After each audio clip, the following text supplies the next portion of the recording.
Video টিডিও করার মতো সব। এদিকে আছে বেশি।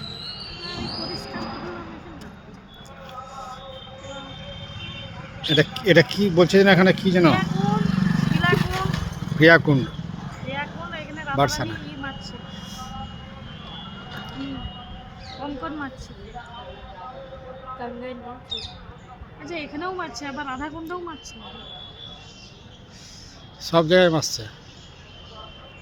आप लोग नहाते हो अलग अलग जगह पर तो चूड़ियाँ नहीं होती? হুম। এ রাধাকুণ্ড কোথায় বল, সেকেন্ডকে গেছে স্নান করতে। এখানে এত সুন্দর সুন্দর কুণ্ড থাকতে হয়। চান করতে যায়নি তো, ওখানে তো খেলার ছলে ওটাকে করেছে না। ওটাতে যখন গো হত্যা হয়ে গেল, গো হত্যা হয়ে যাওয়ার পর যখন ওটা মানে পাপ যখন খণ্ডন করতে হবে, তখন বললো ওখানে খেলতে খেলতে গো হত্যা হয়ে গেল। গো হত্যা যখন ওখানে হলো তখন ওখানে বললো যে তাহলে কী করতে হবে এখন, তাহলে বলছে যে এটা মুক্তি করার জন্য তাহলে তো গঙ্গা চান করতে হবে।